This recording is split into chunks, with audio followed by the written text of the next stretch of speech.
Dahil sa bagyong Krising ay halos pangalawang araw na ngayon yung tuloy-tuloy yung ulan.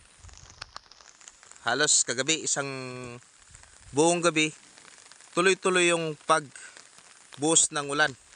Kaya nga doon sa bandang ibaba na yun bumabaha na. Ngayon, ano namang epekto ng patuloy na pag-ulan sa ating mga tanim na ampalaya? Di mo ba alam na delikado ito sa ating mga ampalaya? Kaya dapat alam mo to. Hello ka-farmer, once again, welcome back dito sa DDT Nature Farm.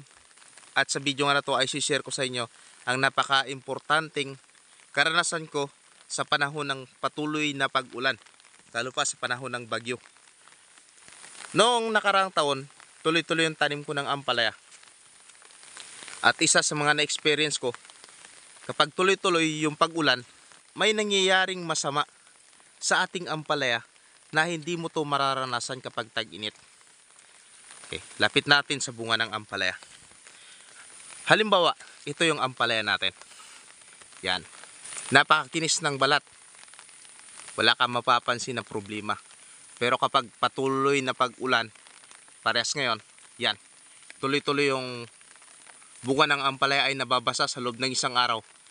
Mayroong mangyayaring masama yan bukas o sa susunod na araw.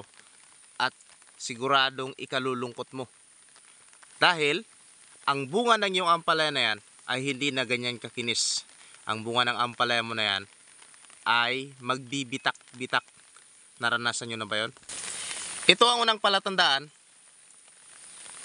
na ang ampalaya mo ay malapit nang magbitak-bitak. Nagiging ganyan na yung kanyang balat. Yan ay reaksyon niya sa ulan. At susunod,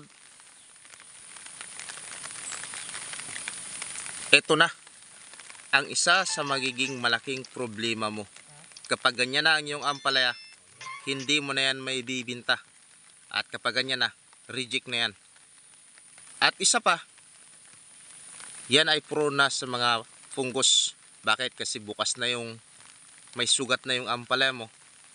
At sigurado magkukos siya ng maraming problema. Mayroon bang solusyon dyan? Meron ka-farmer, mayroong solusyon dyan. At yan ang importanteng ituturo ko sa inyo. Kaya sa mga beginners dyan, sa mga hindi pa nakakaranas ng ganito, magandang mapanood nyo ito. Dahil napaka-importante ito at napakalaking tulong ito sa inyo. Dahil patuloy ang bunga ng ating ampalaya at ngayon nga isang araw ay purong ulan, mag-harvest ka pa ba ng ampalaya kung umulan? Dahil ang unang turo ko sa inyo ay huwag kang mag-harvest ng ampalaya kapag basa ang ampalaya. Pero ka-farmer, sa ganitong pagkakataon, kailangang pitasin mo ang iyong ampalaya. Bakit? Kasi unang-una kapag hindi mo to pinitas, mahihinog ito. Pangalawa, masisira ito dahil sa isang araw na ulan. Tuloy-tuloy na ulan, magkakabitak-bitak ito. Kaya wala kang ibang choice kundi pitasin ito. Ito yung ka-farmer yung sinasabi ko sa inyong solusyon. Ito ay napanood ko rin lang sa YouTube, pero sinubukan ko, effective naman. So, ito isang balding tubig, tapos isang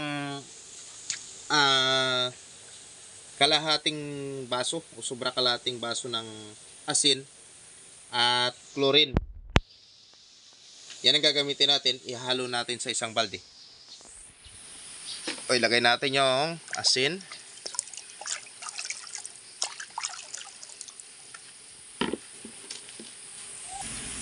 Tatlong chlorine. Tutunaw natin dito sa tubig.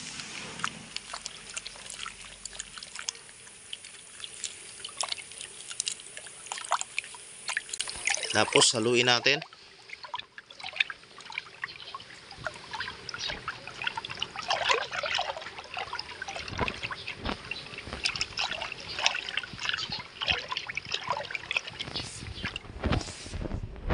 Yan. Pwede na nating idilig.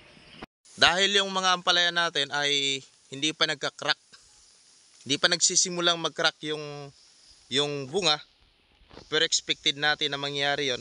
Kaya ang ginagawa natin ngayon ay prevention. Sinusubukan natin na mag-apply na kaagad ng pangunang lunas bago pa man magkaroon ng o lumitaw yung magiging problema nito, dahil expected naman natin na ganun yung mangyayari.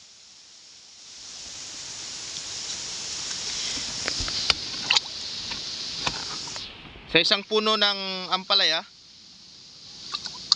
ay isang basong tinunaw. Yan, dilig natin.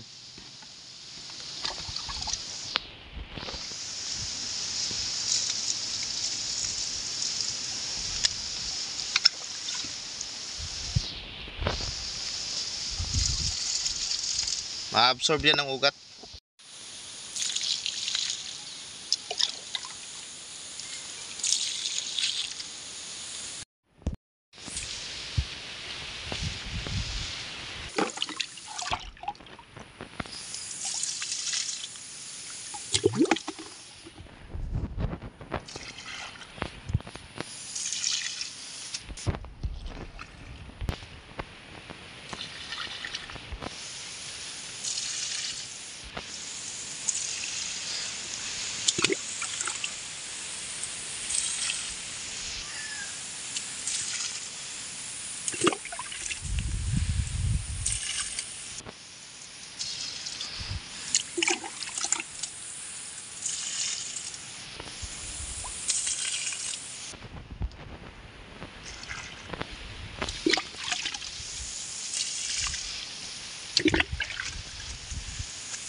At syempre naman ka-farmer, yung mga wala pang bunga ay hindi muna natin bubuhusan itong tinimpla natin. Ang tinimpla natin ay para lang doon sa may mga bunga. Pero sa mga wala pang bunga, wag muna natin siyang lalagyan katulad nito. That's it mga ka-farmers sa ating video ngayong araw. Maraming salamat sa inyong panonood at ipapakita ko sa inyo kung magbibitak-bitak nga ba yung mga susunod na bunga. Ibig sabihin kapag hindi nagbitak-bitak kahit anong ulan, effective yung ginawa natin na prevention.